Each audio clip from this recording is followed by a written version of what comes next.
Welcome to the Dummy Plug Podcast.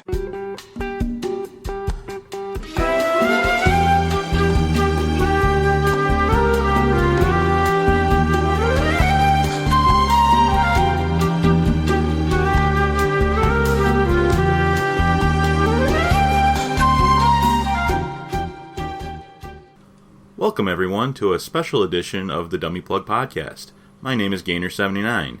Today on the podcast, I am interviewing rising voice talent Lucas Schuneman. Lucas?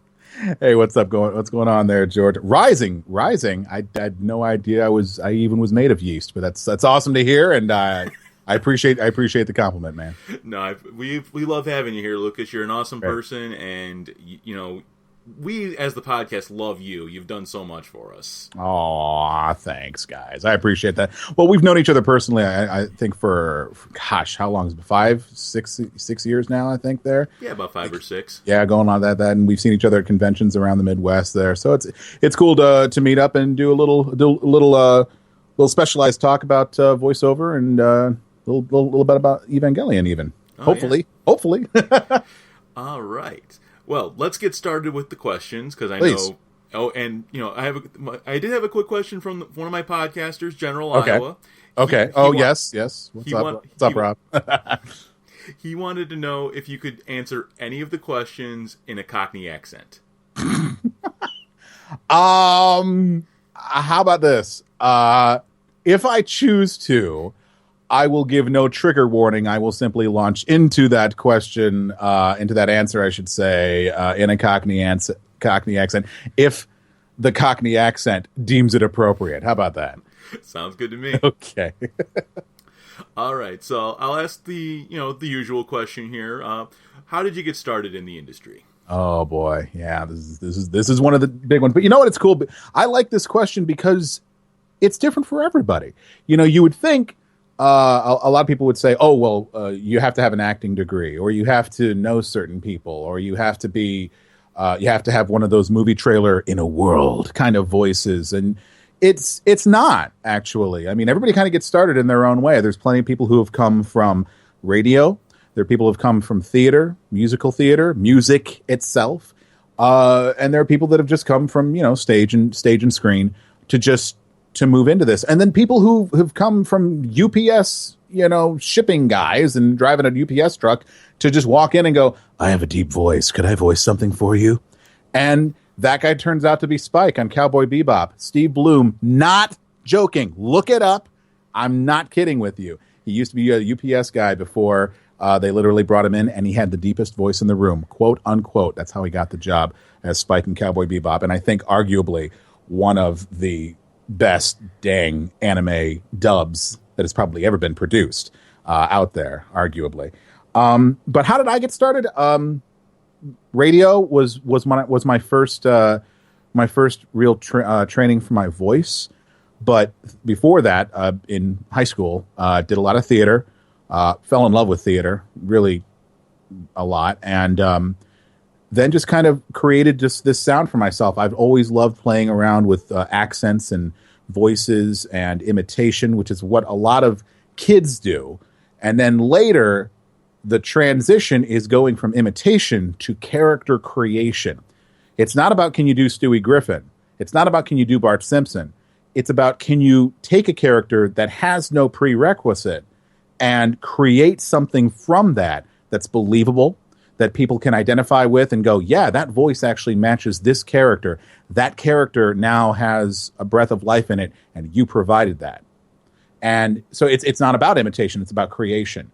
And thankfully, I've always had that ability to create these wonderful characters, and really, really blessed that I was able to find this little niche for myself, and be really happy to be able to keep doing what I've been doing for about 5 years now. All right. Well, I was going to ask the next big question was if you could tell us about some of the recent roles you've done. Well, some of the more recent roles as of this recording, I guess, that we're doing it on, which is first week of June. One of the more recent roles that I've had that's been very, very popular and very well received by the fans not just by the studios or the developers or anything else like that. I do a lot of video game work, and there's a free to play video game out there. It's been going on. It's technically it's still an open beta. It's been an open beta for 2.5 years on PC, PS4, and Xbox. It's called Warframe. A lot of people know about it. A lot of people. There's a lot of players for it, and not only in America, in North America, but internationally, which is great. Was able to provide voices for 2 villains, Nathaniel and Tilrigor. And Tilrigor, when that mission went live and they patched, the game got patched with that new update, the players themselves, no preempting from any of the developers or anybody else, they made it a point to get on Reddit and Tumblr and Facebook and Twitter and on the forums and everywhere and really, really post a lot of love for not just the character, but for the voice. And a lot of positive reaction, probably the largest positive reaction that I've seen that has been initiated by the listener, by the audience, by the player that I've ever seen. That's really, really great. Couple more recent roles that I've been doing. Let's see here. Gosh. Lego was a really great step for me. I got hired out of the blue, didn't even know it was them, by Lego last year to voice a character in a couple of their mobile apps who is an actual villain. That's, it's a free app that the kids can get to go along with the Lego pieces themselves. And so I play a guy named Inferno and throwing fireballs and using fire-based puns and saying things like, ice guys finish last, and saying things like that. And had a lot of fun playing around with my mad scientist voice and a lot of other things. And the clients come from all different walks of life. This last week, I got to do, I think, 3 video games, 2 of them being these just little mobile apps, little quick little blurbs in some mobile apps. I got to do a podcast introduction for a horror movies podcast that's coming along pretty soon. Quick little Vincent Price kind of style. Welcome to the that kind of thing. Ooh, nice. That was fun. And then I got to do a training video for a corporation about positivity in mentoring. So it's not just anime. It's not just video games. But I joke around and say I don't get hired to be me. I get hired to be other people. That's my little thing for me because I'm a character actor. And I don't get hired to sound the way that I sound right now. I get hired to sound, I get hired to sound like an African American when I need to, get hired for that reason. I'll get hired to sound like Vincent Price or perhaps a variation on Vincent Price. And that kind of thing is just what I get hired for. Not because I am black or I am Vincent Price, but because I can believably portray those people with my voice. And that's what I get hired for. And I'm, again, very, very lucky to be that. And we have certainly loved hearing your roles. Looking over your resume, it's a very impressive list of just, great products and great characters. I know you did something with One Piece recently, according to you want to tell us maybe a little bit about that? Love One Piece. I've been a fanboy of One Piece for many, many years. I think going back late 2005, early 2006 is when I discovered One Piece, and was very, very fortunate to get a chance to even audition for that role. It was my first audition with Funimation, and auditioned in, let's see here, what was that? That was March, April of 2013, actually, is when I auditioned for them. And was on a wait list for about 5 months. And even the people who were at Funimation said, you are from the Chicagoland area, right? And I said, well, yeah. And they said, we only hire people really from the Texas area, right?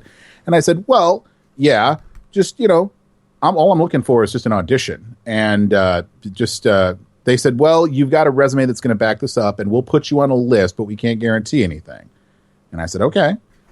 And 5 months later, they said, well, here's a shot. We've got some people. If you're getting this email, you're only getting, you're only getting this email because we're sending it to you.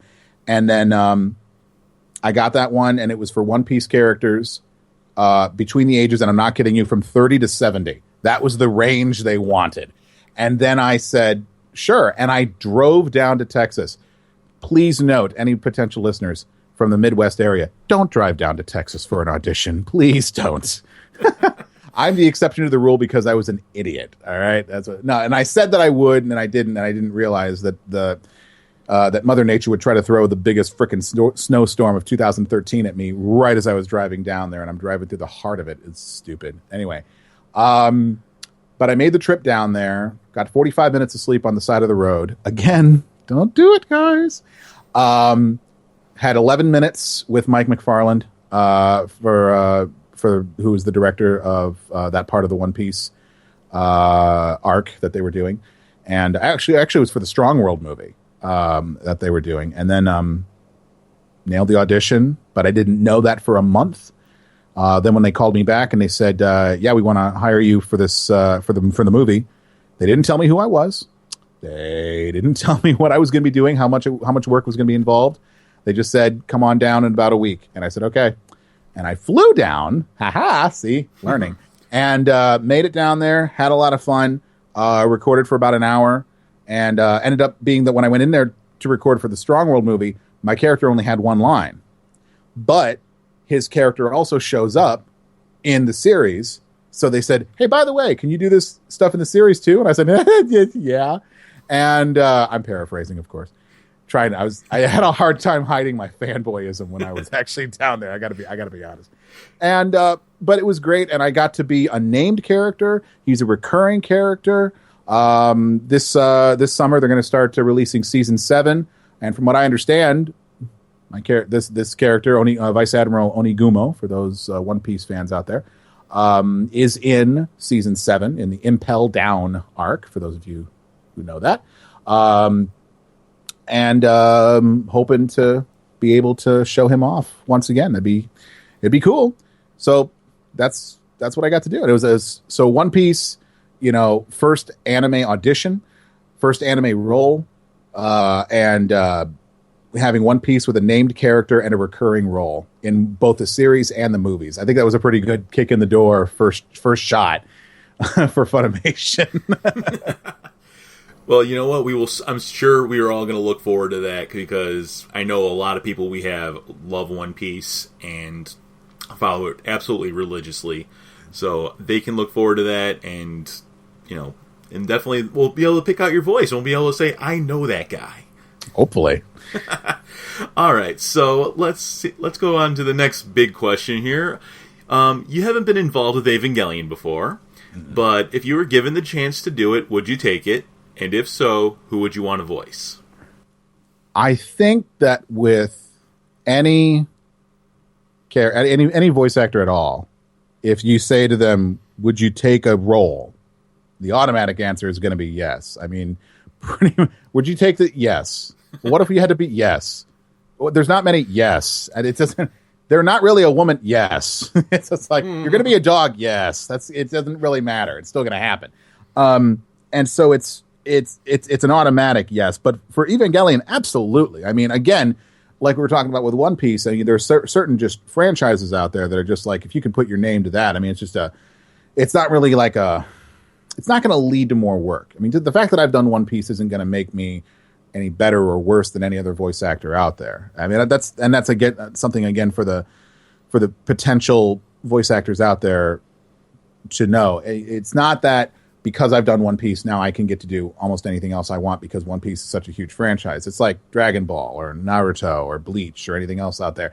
You don't just get a big name in that, oh, now you get to write your own ticket. No. But Evangelion is such a long-running franchise. I know that. That it would be fantastic to be a part of it. And if I could choose my character, gosh, I guess I'd have to choose from somebody that hasn't been filled yet because I don't want to take any work away from any other actors. And I certainly don't want to have that role of, well, I think I could do this person's job better. You don't want to go down that road. With my deep voice and my classic recurrence into the bad guy role, I'd probably have to be some Council of Elder kind of people. Somebody in the government side, somebody who's sitting in the shadows, smoking a cigar, going like, I don't think we have the means to do that, but you go right ahead because I'm going to fund this, whatever. And but I think that the classic character, I believe his name is, and correct me if I'm wrong on this, because of course you guys are the experts. Is it Gendo or Gendo? Yes. Gendo. Is that? I see a lot of Gendo stuff out there. I started researching the characters out there that I would want to do, and I saw him with the little steepled fingers, Mr. Burns kind of look in his eye, kind of thing, and the shaded glasses with the shield going like, do what I say. And I had that kind of like, ooh, he looks cool. And then I looked, I'm like, oh wait, he's got a voice. All right, oh, can't do it. But that was my first shot of just who I looked. I'm like, ooh, that guy looks fun, yeah. But I'd probably take one of the bad guys there. Yeah. Well, Gendo is kind of a bad guy in a sense. I mean, he's in. I'll try to keep this clean. He's a bit of a jerk to his own son. Yeah. So, I do know who his son is. Yeah, I was able to see. You got to be careful on Wiki with all these anime fans out there because they love to spoil things. You got to be careful about that. So I tried not to read too much into it there because I was like, I might want to actually try to learn more about this on my own. It is very difficult sometimes, especially with a series like Evangelion that's been out for so long. The original series has been out for it's 20 years this year. Yeah. And with the rebuild films coming out now, that's always with new characters coming in that obviously would provide work for you guys. Exactly. But yeah, I mean, I could definitely see you doing somebody from like Sele, because they're like the Council of Elders you spoke of. They're like the behind the shadows, people that just kind of running things behind the scenes. So it would be an interesting thing for you, and I'd love. I would love that kind of thing because those are the kind of people that you don't see their faces, but so the only thing you have to go off is their voice, and that's the cool thing when you only see a character in silhouette.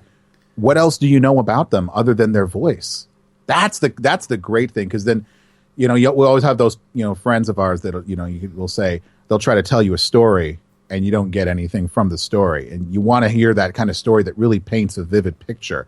And in the same way, you want to have that character that's really, that even though you don't know the character, is painted very vividly for you by its creator, by the actor who plays them. So that would be a great kind of, I think, role for me. And you know what? And we'd love to hear you do it. Yeah. So, but speaking of roles, how do you prepare for them? Like, what do you personally do just to get into a character, get into a role?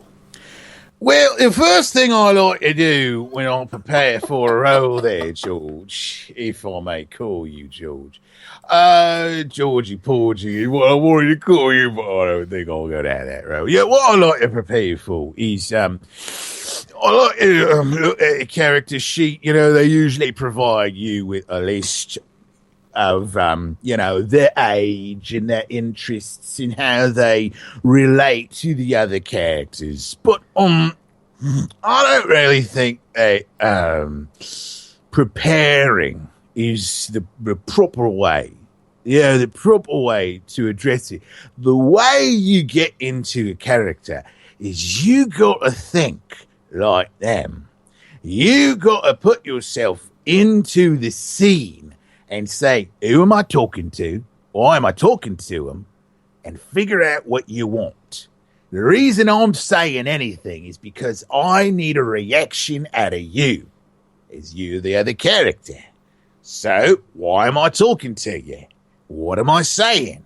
If my job is to say, give me that basketball, if that's my line, I gotta know why I'm saying it. It's the classic actor thing, you get your little poofs up on playing the Hamlet, holding the skulls, like, oh, to be, you know, to be.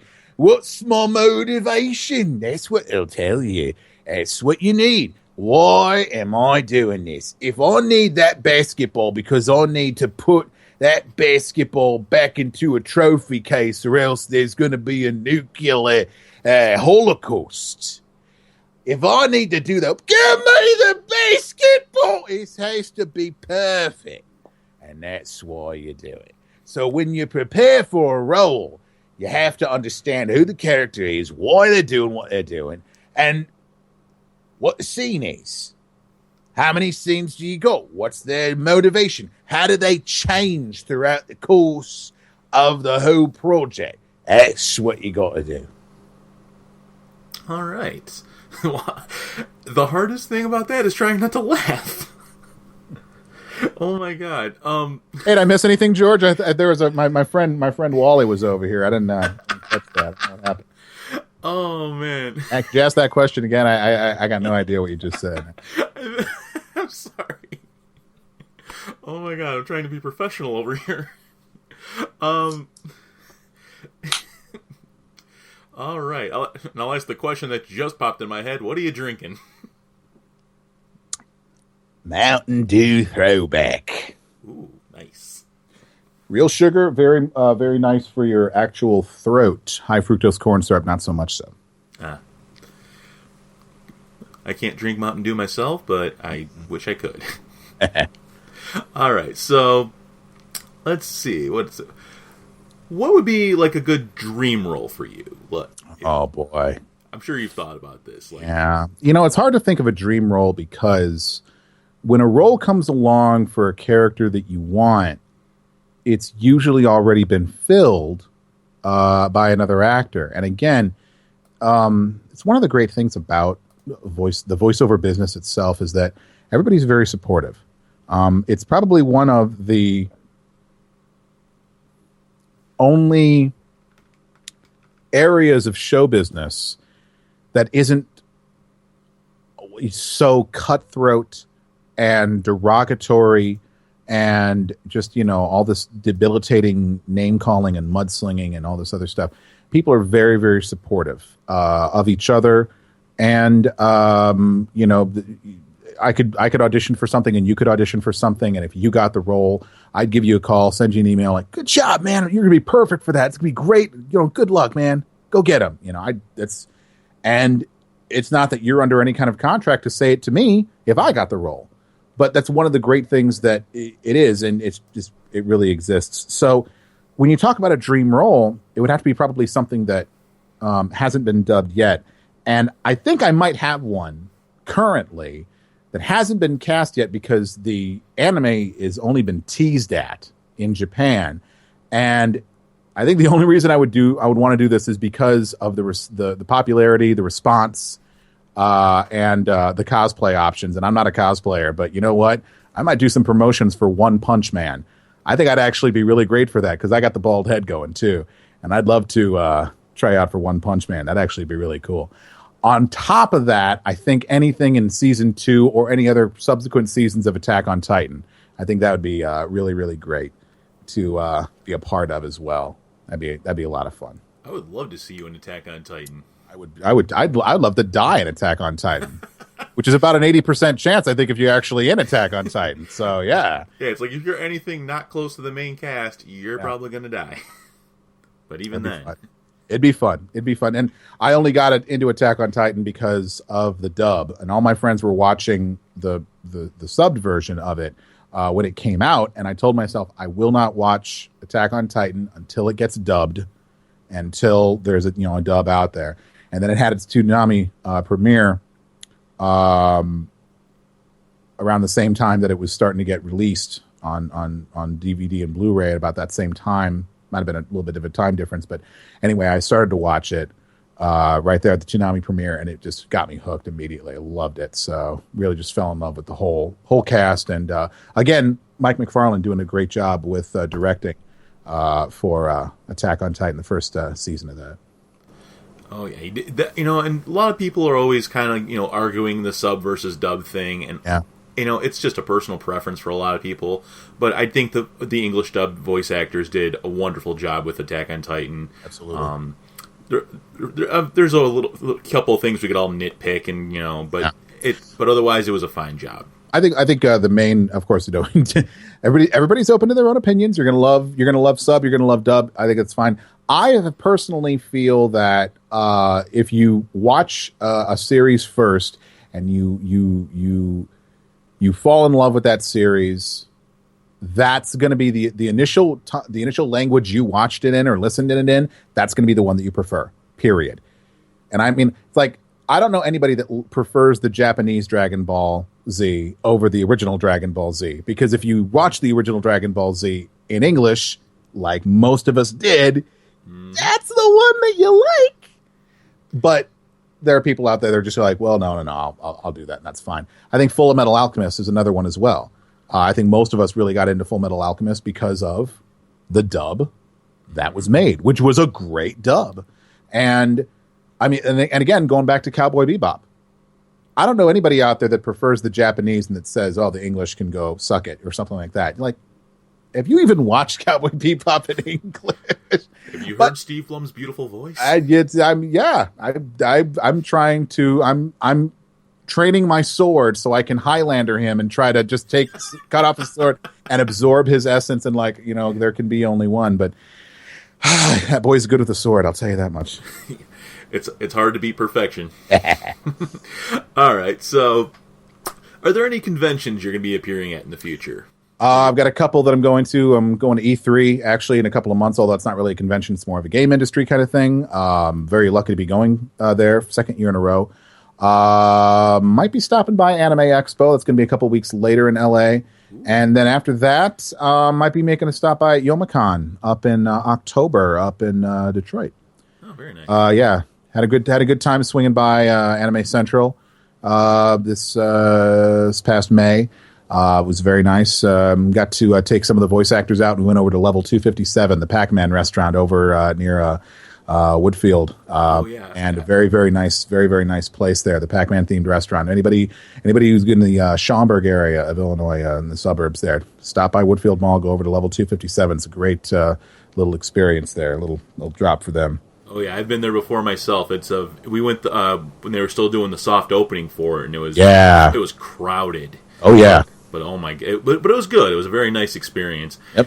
And back to Anime Central, like, I'm so sorry I couldn't stop and talk to you that day. Don't worry about it, man. Oh my! I was busy helping a friend. She was doing a photo shoot, and I was like, oh my god, I can't. But so anyway, but like when you're not doing voiceover stuff and anything like that, what are some of your interests or hobbies? Gaming. I hate to just kind of fall back to gaming, but gaming is a big thing for me. I wish I was more into the multiplayer, work doing the co-ops and stuff like that. I'm not a big fan of Call of Duty or any of the first-person shooter games because I suck at them. Not because I don't like them. It's just because I suck at them. And I'll be honest. I'm a hardcore RPG fan. Big Final Fantasy fan. Finally finished 13. That took a while for me to get to it more than anything else. But loved Final Fantasy 13. Had a good time with that. And what else? I'm excited for the new Fallout 4 that's going to happen, and for the new Deus Ex game because I was able to work on a previous Deus Ex game, which was Deus Ex: The Fall, and now Mankind Divided is going to be coming up. It's going to be premiering, I think, at E3. With some stuff happening up there. So I'm going to be excited to go see what Jean-Francois, creative director for the Deus Ex franchise, has to say about that. Because I ran into him at E3 just kind of randomly on the floor of E3. Hi, I'm in one of your games. Hi. And I just kind of shook his hand. And that was it. And he was looking at me with this real, kind of French-Canadian expression, like, I don't know who this guy is. And, okay. And then, but I shook his hand and I was like, oh, I said, who are you? I'm like, I'm a Lebanese weapon smuggler. My name's Cobra. Oh, and then he's like, oh yeah, that was about it. And then he walked away. You never know. You might get that phone call down the road. Exactly. They'll do DLC for the game, and they'll be like, we need that Lebanese weapon smuggler back. Yeah, please. Yeah, and that is one of the best things about work in voiceover is that you got to get those recurring roles. That is one of the best things you can get is not only a character that comes in, but a character that keeps coming back. Which is, One Piece was great, and Warframe I was able to keep, bringing some characters back. Lego let me keep bringing my Inferno villain back. Anytime that happens, it's a beautiful thing. You Tiger Woods fist pump, just yeah. Oh man. Well, I could imagine just getting steady work like that is a difficult thing, But when you do pull it off, it's got to be like the greatest feeling in the world for you. Any kind of work is great, and thankfully, again, there's so many different avenues out there for voiceover. You can't you'd like to say to yourself, if you ever, are interested in voiceover, this is the kind of stuff that I would like to do. You would say, I would want to do cartoons, anime. I'd like to do ADR dubbing. I'd like to do video games. I'd like to do these kinds of things. But you have to be open to audiobooks. You have to be open to trailers, narrations, promos, trade show videos, venue announcements. Ladies and gentlemen, please, doing one of those things. You can do commercials. You've got presentations like whiteboard animations that might be only seen within a company. You've got product explainers that are going to go out internally on a website that only if you go to the website, you'll hear that. You've got political ads. You've got all sorts of different things out there. There's even more stuff than I just mentioned. And all of that is voiceover. And, I don't watch commercials now for the commercials. I can't stop it now. I watch a commercial and I listen to the voiceover, which is the thing that you as the consumer are not supposed to do, because good voiceover will blend into the background. But now I'm training myself to listen, and I'm listening for what they're doing. I'm listening to their rhythms and their tempos and their mannerisms and how they flow into words, their enunciation level. I listen to all that stuff because I'm saying to myself, why didn't I get that job? I should be getting that kind of work. What am I not doing? And am I capable of doing that? And it's not a bitter kind of thing like, I should have that. No, obviously I can't audition for absolutely everything. And sometimes it's a union. You're either part of a union or you're not, and therefore you should be.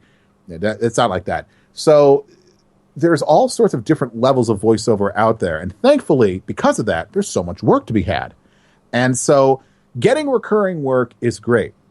But being open to doing anything that comes along and being ready for it, and being just as eager to do a podcast intro that's 17 words for the same price that you might want to do, or that another person wants you to do 1,000 words reading for, McGraw-Hill, the educational people who make all the textbooks out there for schools, and what they might want to do for, we need you to read this as a runaway slave. So that way, because this is part of a book, and that teachers can click on this, and then the students can hear you reading from the excerpt, and you're reading, so that way they don't have to read. They can hear you, and said, instead of having Susie, you read that paragraph, Danny, you read that paragraph. Now it's you reading this whole thing, and I might get paid exactly the same for that I did for the 17-word podcast intro. And the same level of enthusiasm and professionalism needs to go into both kinds of work. And that's what I do. And thankfully I have been able to work for McGraw-Hill. And I've done about 15 narrations for them so far. A lot of black people, a lot of African American work that I've done. That's what it is. I would doubt it. I haven't been doing it that long. All right. So I'll ask the good question here. Is there any upcoming projects you can tell us about that maybe our listeners could look forward to?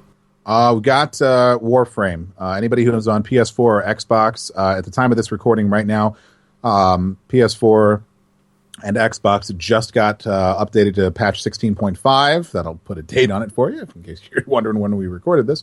As to the missions of False Prophet and Tube Men of Rigor. So get out there and play that.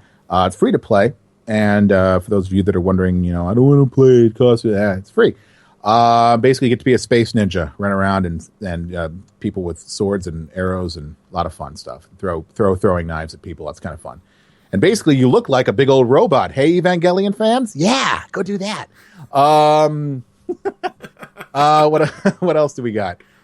There's a couple of games that are coming out. I can't really say too much about them because they're not out. It's one of the hard things about announcing games and any roles in general is that unless it's been released and therefore basically cleared by a studio or a developer, you can't really talk about a lot of stuff. I will say again, for those of you who missed it the first time, One Piece Season 7 hitting DVD shelves in the stores in I think mid-July. That's going to be Voyage 1, and I should be somewhere along the tail end of Season 7, if my memory serves correctly. And so, or at least my character should be. So make sure you grab a hold of that. And I guess I can say this as well. In a couple of weeks, I believe on June 20th, for those of you that are listening to this, June 20th is the Saturday? Is that what we're talking about there? If I had to take a look at all my stuff here. Yeah, it's June 20th is Saturday. Yeah, we had June 20th. On Toonami, for Toonami, that night for Toonami on Adult Swim, Cartoon Network, you should be able to tune in for One Piece. I think it's episode 305, and that is the first time my character, Vice Admiral Onigumo, will speak. So that will actually be my Toonami debut, which is going to be really exciting. Although he's already appeared, he hasn't spoken yet. So I'm going to be excited to actually hear him speak, which is really cool. And that's a Father's Day weekend as well. So a little Father's Day present to me. So I'm excited about that too. That's a little bit of cool stuff happening there. And of course, if they want to, and I know I think this is probably going to be one of your questions as well, because it's always kind of nice to plug stuff. If you do want to follow what I'm going to be doing or what I'm going to be coming up with next, Twitter is probably one of the best ways to do that. You can hit me up at Twitter at Lucas the VA Ninja. That's Lucas the voice acting ninja. Lucas the VA Ninja on Twitter. You can also get at www.vaninja.com. Or I got the new domain name, because now .ninja is an actual domain that exists out there. I'm not kidding you. This is exactly the thing. And I was able to snag voiceacting.ninja. Type that into your URL. You'll get over to my website as well. Also vaninja.com. And it'll show you all my resume and all the stuff there, in case you're wondering what else I've done. And we might actually be hearing my voice. Yeah, so that's going to be coming up there too. All right, we'll definitely be looking forward to that. So, for just because of all the success you've had, what do you feel is the secret to it? Wow, if there's one secret to be had, there's so many things out there. I actually did a little informal / formal, official / unofficial survey with about 30 other voice actors out there. I did this about, let's see, 3 or 4 years ago for the convention circuit that year. And I talked to a number of different voice actors, and I said, I'm going to give you a whole list of traits for voice actors. And I said, I want you to give me the top 5, what you feel are the most important. And then I gave them basically rankings as they came along, and then I basically scored them and put them onto a thing. And I kind of did a Family Feud thing with the convention people. And I said, pick out what you believe out of all these like 20 different traits that most voice actors said these were the top 5. And when you came down to it, and I'm going to be going off of memory because I believe this is what I'm going to have to. Passion, talent, perseverance, positive attitude, ability for self-direction. Those were, and I might be flipping around a couple of those as to where they were, like in the top 10 or so, but those were at least 5 of the top 10, I'll say, of the people that I asked, around about 30, 35 voice actors or so, for what they thought were very, very important traits that people would have for that. But passion, talent, and perseverance, definitely some of the top ones up there. And talent, some people may feel, I don't have talent. They feel like, and I feel like, and this is probably, if I had to really hone in on one thing that I hear a lot from beginners or potentials out there, I hear, I would like to voice act, or I'm trying to voice act, or I'm interested in it, or I've been looking around, and they all give me the but. I don't have a good voice. I don't have a voice that's suited for voiceover. Some of the people who are listening to this might believe that right now. I'm here to tell you, stop it. Stop it. I will slap you across this podcast again if you make me do that. No, it's not about having a unique voice. There's no way that people can have a unique voice, but there's this belief that you're supposed to, have this voice that nobody else out there has. Newsflash. Any voice that anybody has out there at all has already been in voiceover. It's already been created. It's already been used. You're not going to come up with your own unique voice, but your own unique personality, your characteristics, the people that you've interacted with your life and the way that they've influenced you, good or bad, how you address situations, the way you use humor, the way you use sarcasm, the way you use your wit, how quick you are on your feet, the language that you know, the language that you don't know, the words that you tend to use, all of these different things, and tons of other stuff that I couldn't even begin to explain.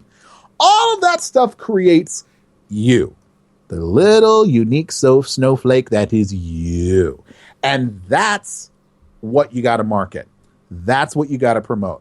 Your characterizations. If I put, a list of character traits for a new character in a cartoon that I need, and I put that on a piece of paper, no picture, right? I just put the character traits down, and I hand it to somebody, and I hand it to 9 other people that are sitting next to them. All 10 people should give me a little bit different.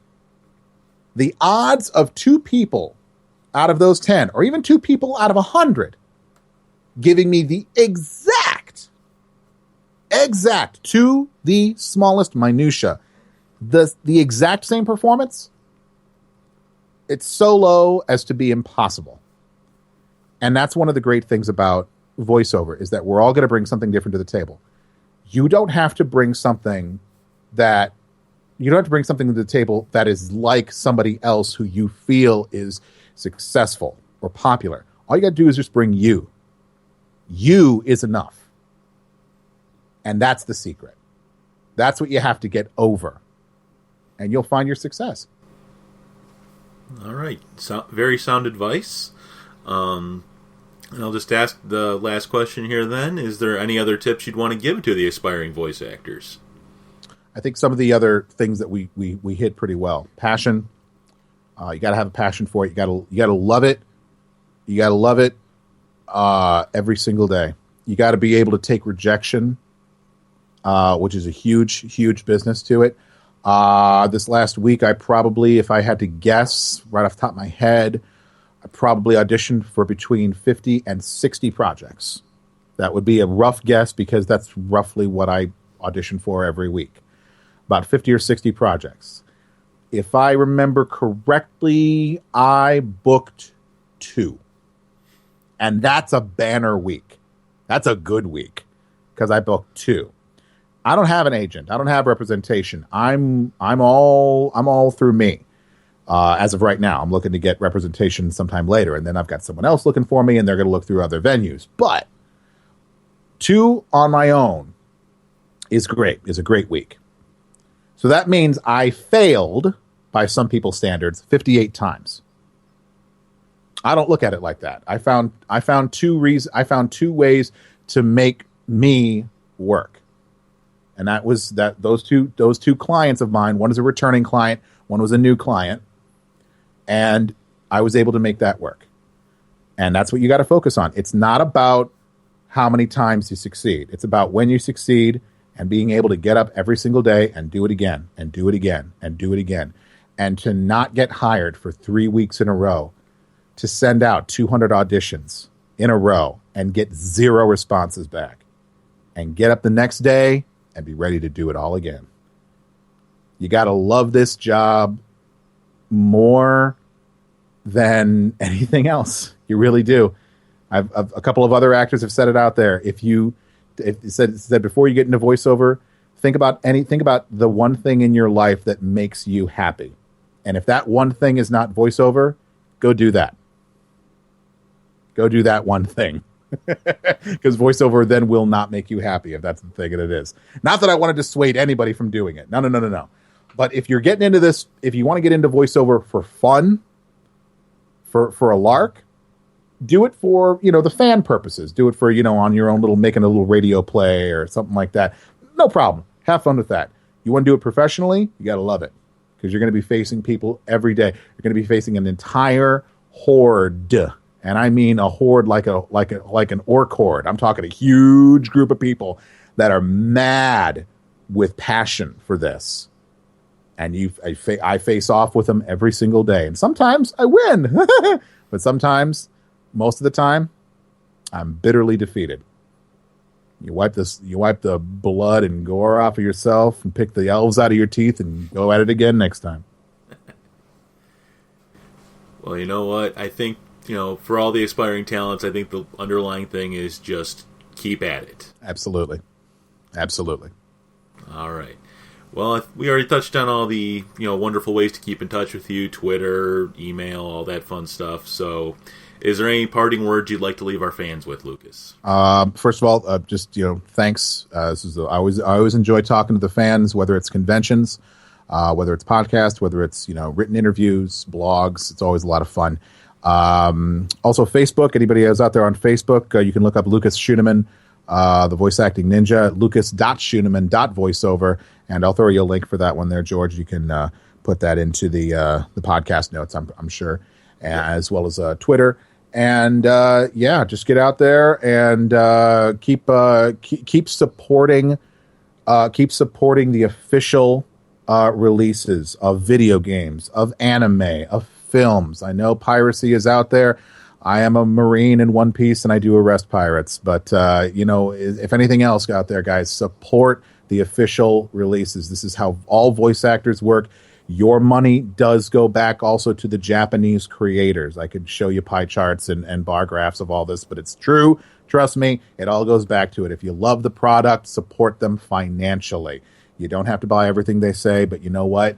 Support them financially, and you will be rewarded. Guaranteed. All right. Well, we thank you for all of that, Lucas, and I personally thank you for doing this interview with us today. It's been a pleasure having you here. So on behalf of myself, the Dummy Plug Podcast, thank you, and to all our wonderful listeners, we will keep up with you guys and catch you all next time. So thank you again for listening. My name is Gainer79, and on behalf of Mr. Lucas, it has been a pleasure.